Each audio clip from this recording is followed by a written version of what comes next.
In the hand of a bad actor, tools like WanGPT could be a powerful weapon. Hi friends, welcome to this video.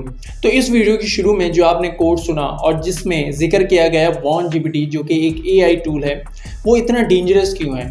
अगर आपके पास WanGPT है और आप इसके बारे में कुछ नहीं जानते तो यकीन माने ये आपके लिए बहुत ज़्यादा ख़तरनाक बात है। तो ये WanGPT है क्या? सवाल ये उठता है।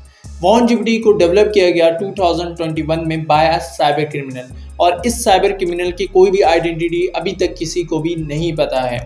असल में WanGPT एक अल्टरनेटिव है ChatGPT का। जैसे कि दोस्तों आपको पता ही होगा कि ChatGPT किस लिए यूज़ होता है। ChatGPT आर्टिकल्स लिखने, ईमेल्स लिखने, कोई भी ऐसा क्वेश्चन जो आप गूगल पर पूछते हैं वो आप ChatGPT से आसानी से पूछते हैं और वो इसका एक स्पेसिफिक आंसर देता है। इन सारी चीज़ों के बावजूद ChatGPT में कुछ लिमिटेशंस हैं। फॉर एग्जाम्पल ChatGPT से आप ये नहीं लिखवा सकते, अगर एज अ सॉफ्टवेयर इंजीनियर या कोई हैकर, कोई ऐसा कोड नहीं लिखवा सकते जिससे किसी की प्राइवेसी एक्सपोज हो सके। ये उसके कोड में क्या कर दी गई है, लिमिटेशन लगा दी गई है बाय OpenAI, जो उसकी पेरेंट कंपनी है, जो उसकी कंपनी है, उसने ये लिमिट लगा दी है कि भाई तुम ऐसा कोड या कोई भी ऐसी इंफॉर्मेशन नहीं दोगे जिससे किसी की प्राइवेसी एक्सपोज हो सके। तो इसी टर्न पर, हमारे इसी पॉइंट पर जो स्टार्ट होता है वो WanGPT स्टार्ट होता है। मतलब कि WanGPT एक ऐसा AI टूल है जिसमें ये सारी लिमिटेशंस हटा दी गई हैं। आप सपोज करें कि अगर आप एक हैकर हैं और आपके पास WanGPT आ चुका है, तो WanGPT से आप ऐसे ऐसे कोड लिखवा सकते हैं, ऐसे ऐसे मलिशियस कोड लिखवा सकते हैं जिससे किसी की भी प्राइवेसी को आप एक्सपोज कर सकते हैं। फॉर एग्जांपल, अगर आपने कोई ऐसा ईमेल लिखवाना है जिसे क्लिक करने पर आप उसके कंप्यूटर या उसके सिस्टम को हैक कर सकें, तो ChatGPT तो उसको स्टॉप कर देगा, लेकिन WanGPT आसानी से आपको वो पूरा कोड लिख कर दे देगा। तो इसी ऐसी कोड के बारे में पता कैसे चला, मतलब ये सारी एक्टिविटीज़ के बारे में पता कैसे चला और WanGPT के बारे में पता कैसे चला, इस बारे में जानते हैं। असल में 2023 में एक फर्म है द/नेक्स्ट, ये एक रिपोर्ट पब्लिश करती है और उस रिपोर्ट में बताया जाता है सबसे पहली बात बताया जाता है कि WanGPT एक AI टूल है जो सबसे ज़्यादा यूज़ हो रहा है साइबर क्रिमिनल एक्टिविटीज़ में। फॉर एग्जांपल, साइबर क्रिमिनल्स का यूज़ कर रहे हैं ईमेल प्रूफिंग के लिए, कोई ऐसे ईमेल्स या कोई भी मलिशियस एक्टिविटीज़ या कोड लिखवाने के लिए जिसका यूज़ हो रहा है अपने टारगेट पर, कि टारगेट इसे क्लिक करे या टारगेट इसे अपने मोबाइल में डाउनलोड करे तो उससे उसकी प्राइवेसी एक्सपोज हो सके।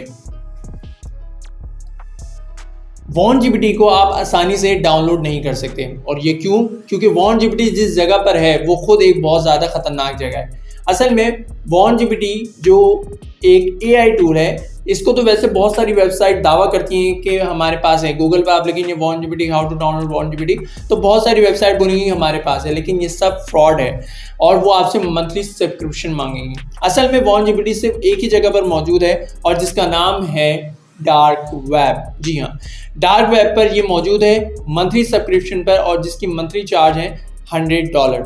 सही है। गवर्नमेंट इसको नहीं रोक सकती, इसके पीछे मल्टीपल रीजंस हैं। नंबर 1, असल में WanGPT जिस जगह पर होस्ट है उसको ट्रैक करना लगभग नामुमकिन है, क्योंकि आपको पता है कि डार्क वेब ऐसी जगह है जो कि आपके IP एड्रेस को पूरी तरीके से छुपा देता है। अगर आप उसके अंदर इंटर हो रहे हैं तो किसी को भी नहीं पता चलेगा, यहाँ तक कि गवर्नमेंट को भी नहीं पता चलेगा कि आप इसके अंदर कुछ एक्टिविटीज़ कर रहे हैं।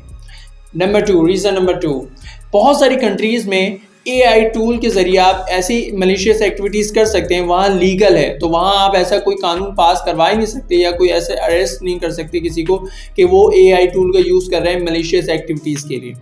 रीज़न नंबर 3, WanGPT का यूज़ साइबर क्रिमिनल तो कर ही रहे हैं, इसी के साथ साथ बहुत सारे कोडर, बहुत ज़्यादा स्टूडेंट्स जो कि सिर्फ AI टूल को एक्सप्लोर करना चाहते हैं वो भी कर रहे हैं। तो इससे गवर्नमेंट के लिए बहुत ज़्यादा मुश्किल हो जाता है डिफ्रेंशिएट करना इन दोनों में कि कौन साइबर क्रिमिनल है और कौन सिर्फ WanGPT को एक्सप्लोर करने आया है। ये कुछ रीजंस हैं। आखिरी में मैं सिर्फ ये कहना चाहूँगा कि ये AI टूल आप डाउनलोड ना करें, क्योंकि डाउनलोड करने से पहले आपको जिस जगह से डाउनलोड करना है वो एक बहुत ज़्यादा डेंजरस जगह है, क्योंकि आपको पता है कि डार्क वेब में टेररिस्ट ऑर्गेनाइजेशन और बहुत सारी ऐसी ऑर्गेनाइजेशन होती हैं जो आपस में डील कर रही होती हैं, और अगर आप डार्क वेब में मौजूद है और आपसे कोई ऐसी एक्टिविटी हो जाती है जिससे किसी ऑर्गेनाइजेशन को कुछ पता लग जाता है या कोई भी मुलविस हो जाते हैं आप ऐसे एक्टिविटीज़ में, गवर्नमेंट आपके पीछे आ सकती है, कोई भी ऐसी ऑर्गेनाइजेशन आपके पीछे आ सकती है जिससे आपकी लाइफ को थ्रेट हो सकता है। तो मेरी माने तो सबसे पहले इस टूल से आप दूर ही रहें। लेकिन अगर आपको फिर भी क्यूरियोसिटी है कि मुझे ये देखना है किस तरीके से डाउनलोड होता है और ये क्या चीज़ है, तो पूरे प्रोटोकॉल को मुकम्मल करके ही डाउनलोड करें। प्रोटोकॉल्स मींस कि आपको पता होना चाहिए डार्क वेब में जाके कोई चीज़ किस तरीके से करते हैं। इसके बारे में मल्टीपल ट्यूटोरियल्स हैं, आप यूट्यूब में भी सर्च कर सकते हैं कि किस तरीके से हम आसानी से डार्क वेब में इंटर करके एग्जिट कर सकते हैं। असल में इंटर करना तो आसान है, एग्जिट इस तरीके से करना है कि कोई पीछे आपको ट्रैक ना कर पाए। ओके, क्योंकि आप डार्क वेब के अंदर घुसते हैं तो बहुत सारे हैकर्स भी होते हैं जो आपके कंप्यूटर के ऊपर जो कैमरा है उसको भी हैक कर सकते हैं। तो अपनी प्राइवेसी आपके हाथ में ही है। और तो बस आज की वीडियो के लिए इतना ही। मुझे इतना ही बताना था कि आपकी प्राइवेसी बहुत ज़्यादा इंपॉर्टेंट है आपके लिए। मिलते हैं नेक्स्ट वीडियो में। अल्लाह हाफिज़, ख्याल रखिएगा। Okay, bye bye.